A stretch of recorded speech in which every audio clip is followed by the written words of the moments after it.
Hello, lovelies. This is your girl T with T's Book Nook, and this is my very first book review. First off, I just wanted to thank everybody who's watching and supporting me. This is my very first book review. Hopefully, all goes well. I have a tendency to stutter and say so I'm just warning you now. All right. A little bit about myself, real quick. I am an aspiring writer who plans on becoming published within a few years, and I'm just really passionate about books. So that's why I wanted to start this book channel, because I wanted to talk to people who felt similarly about books that I do, and yeah, maybe make some connections, have some discussions in the comments, make some new friends or whatever. So yeah, without further ado, let's get into it. Alright, so the very first book that I will be reviewing is The Secret World of Maggie Grey, which is the Drew Collins book 1 by Granger. Alright, so book overview.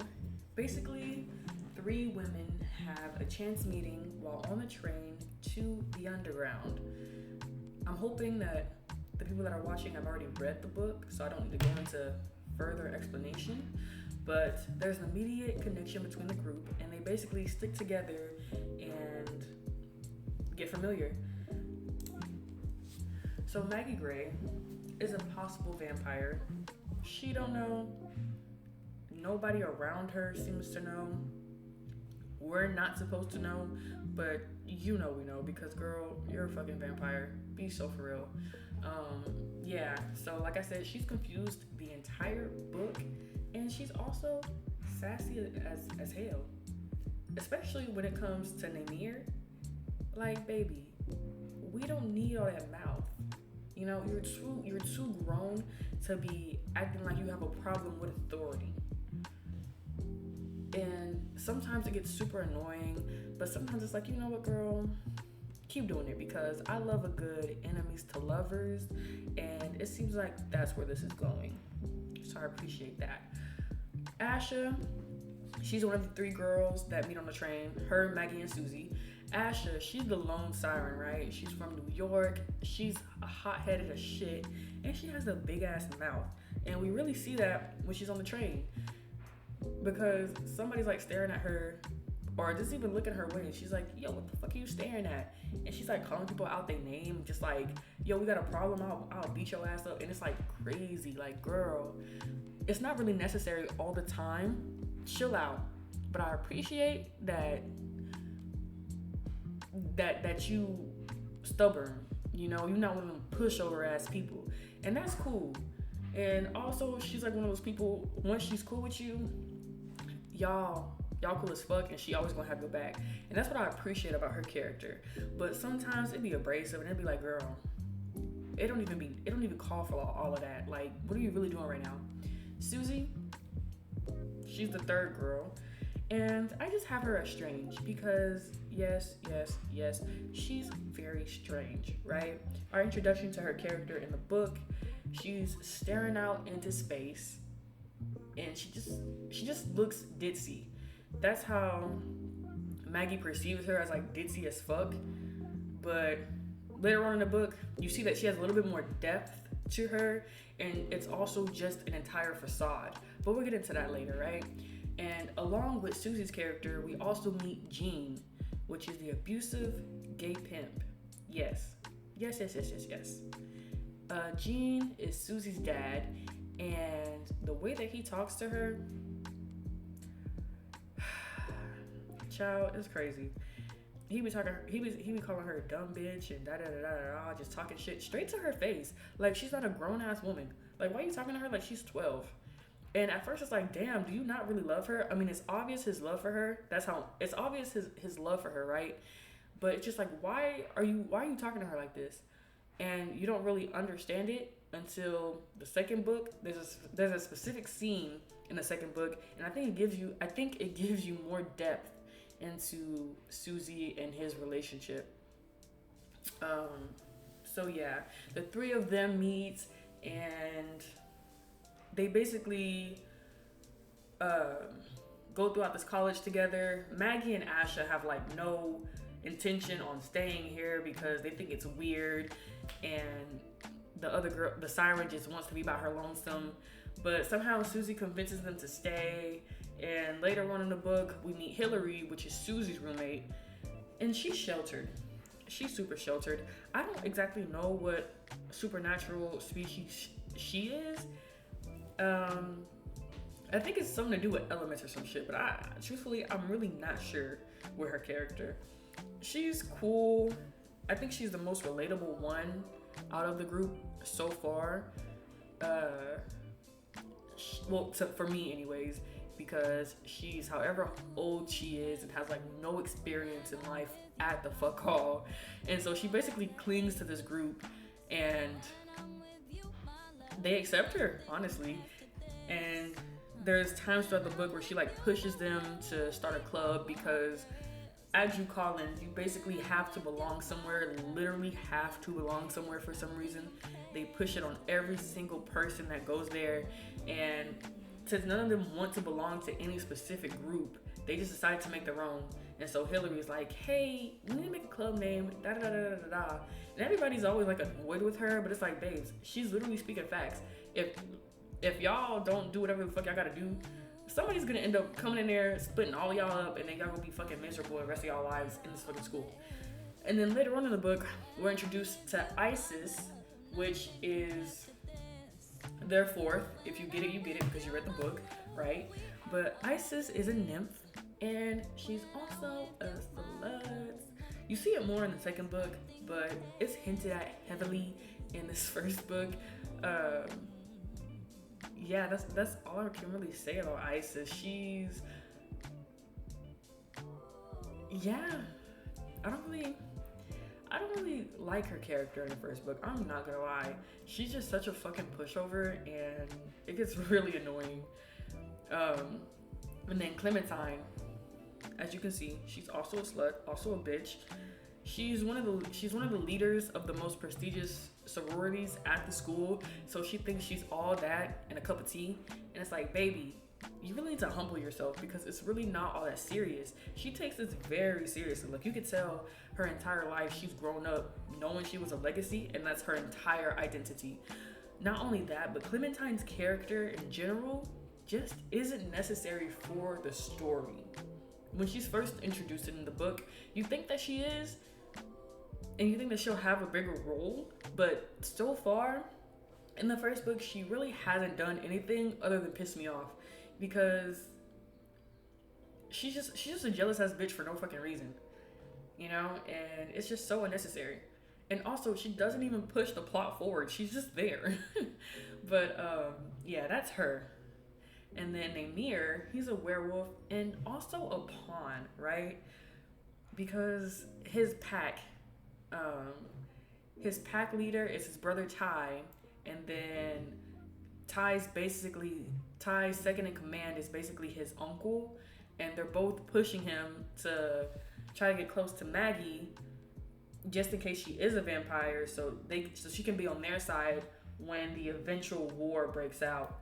They keep hinting at a war, so I think there's gonna be a war, but truthfully, I'm not sure yet.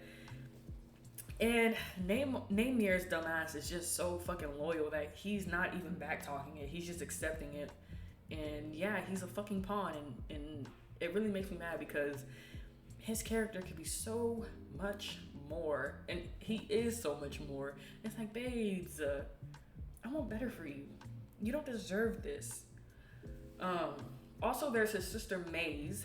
I think she has a bigger role in the second book, but when we're introduced to her, it's very obvious that she's, how do I put it? I want to say she's sneaky. She's very sneaky, and you can tell that she has a lot of secrets, and she also knows secrets about a lot of people. You can just tell that she holds a lot. And also, I think it's revealed in the first book that she's married to a vampire. If not, then I mixed up the books and I'm sorry, but we'll get to that in the second book. Anyways, And then Solo, he's basically King Siren. They follow him everywhere because he's basically like their alpha or whatever. And the way that he's described in the book, I just said sexy as fuck because that man, he has it going on and he knows that he has it going on. And truthfully, I just like the way that his character talks. His character seems like he just seems like a real ass guy. And I just like everything about his character other than the fact that he's a fuckboy. But he seems like once he's loyal to you, he's loyal as shit. And also, it's hinted that Isis and Solo have a history. So I'm very interested to see how that plays out because Solo and Asha are supposed to be together because the school wants them to be together because she's so rare and he's the King Siren. And he's also playing into that. So he wants to be with her, but yeah, that history with Isis is what's gonna probably fuck up their relationship, I'm not gonna lie. Quan, he's funny as fuck. He's the black cat, and he's basically just a real ass nigga. Like, everybody in this group that I just mentioned, of the 5 girls, all of them are fucking childish. They're childish as shit, right? Susie's playing games with her professor. Asha is just a big mouth. Fucking, she just does shit and says shit that's like ignorant as fuck. Maggie is playing games with this fucking werewolf right here, and Quan is like the only one that's like, hey, y'all bitches are dumb. Why are y'all acting like this? He's the only one that brings them back to Earth. Without him, it'd be some real fuck shit going on in this group. But I really like his character. He's funny as fuck, and he's like, he was a human that turned into a cat. His father's girlfriend turned him into a cat, and he's been trying to find somebody to turn him back ever since. And it's been like 4 years already. So he comes across their group, and Susie offers to help him. And so in the meantime, while she's finding a remedy for him, he becomes like sort of her familiar. And it's really nice to see a platonic relationship between Susie and a guy, because she's just, yeah, Susie is Susie. But Quan is like the only one not infatuated with her, and everybody else seems to be. Already spoke about Jean, so yeah. And then these are just some bullet points that I wanted to hit on. I think I hit on most of them already. Like I said, everything happens pretty fast in the book. It starts off with Maggie telling her college class about a story that her grandma told her so she could get a passing grade on her paper for the civil rights movement, right? And then her professor hears it, and he's basically like, oh shit, she might be one of us. I'm shipping her off to the Drew Collins college or whatever.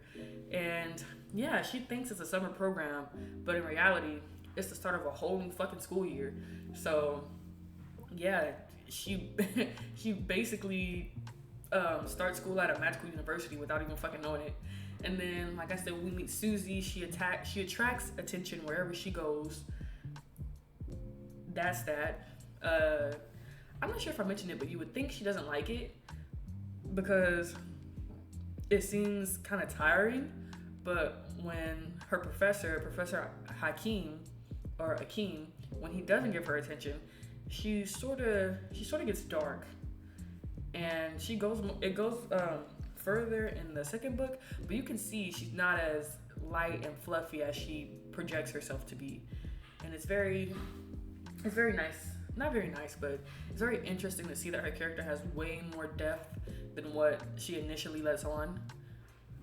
So yeah, also the school is very selective. I already told you about Asha and Solo. So the school is very selective, and there's this sort of undertone of bad blood within the staff because the vampires, which they're called the First Family, right? They basically run the school and run everything in the underground. And the wolves, they don't like that shit. They think it's time for a change in the power structure. So there's like an undercurrent of bad blood, and the wolves are basically planning a coup to fucking take that shit over. And like I said, Namir is a fucking pawn because why the fuck not, right? Already said this, Quan, the only fucking real person in the book, and I fucked that up. He's not human. he's actually supernatural, and it's not revealed which species until the second book, so I'll just keep that to myself. So yeah, after all that happens in the book, the little group gets together. They decide to have a kickback, and it's like a really big kickback, and everybody comes through. Then that bitch Clementine has to fucking ruin it. She puts a fucking hex on their house and calls the fucking cops on them because nobody came to her fucking party or whatever. And so yeah, they fucking have to clean water out of the fucking house because she flooded the fucking house. And then when everything's said and done, everybody's like chilling. It's chill as fuck. Hillary lost her virginity, which she always wanted to do, which, you know what, you go, girl. And she was getting freaky in there too. If you know, you know. She was really doing a thing. But yeah, so that happens, and then sadly a character dies. She dies. And that's really how the book ends, truth be told, right? And so with that, I just wanted to say that I wish there was a little bit more introspection in the book to really connect with the characters instead of everything being actions and descriptions and stuff. She really focused on building the world, and I really appreciate that because it's interesting to see how different writers do it, but that introspection for me really helps me connect to the characters mentally, because there's no reason that one of the characters is a constant throughout the entire book and her death means absolutely nothing, you know? So I wish there was a little bit more of that in there. Also, after the book, towards the end of it, the author like makes a list of clues that we have, and the reader basically is like has to read it and see, maybe like try to deduce who it was that killed the person. And it's like she's speculating with us, even though she wrote the book. But yeah, it's actually really fun, really nice. It's kind of like a conversation between her and us, and so I really did appreciate that aspect of the book. And then there's also, I put 3 dead girls, but technically there's 4. It's just 3 of them are like all happy and content, and the other one's crying and shit. But yeah, there's 3 dead girls in the book, and at first it seems like Clementine, they would have a bigger role in the book, but they really don't. Not as of yet, anyways. But yeah, they have a connection to one of the characters, which is revealed also in the second book. But yeah, I'm really interested to see the storyline of that, because I thought that, with the description of the book, I thought that they were gonna have to solve their murder, but that's not how that went. So hopefully they get justice later on in the series, and we get to see what happened to them, because yeah. So that's that. Right, so with all that being said, I decided to give this book a ranking of 8 out of 10. Like I said, it was a really good book. It has gathered a lot of attraction recently within the last few months. I just wish that there was a little bit more depth to the characters as far as introspection, and also sometimes the dialogue didn't completely flow for me. It didn't seem as natural as it should have, and also there were quite a few errors in the book as well. But other than that, I really did enjoy the book, and I can't wait to review the second one. So thank you all for listening to me. I hope that you've gathered your own opinions, and you'll let me know in the comments down below or anything like that. Let me know what I could have done better or what you want me to not do next time. But thank you all for listening to me. This has been T's Book Nook, and I hope to see you in the next video. Bye.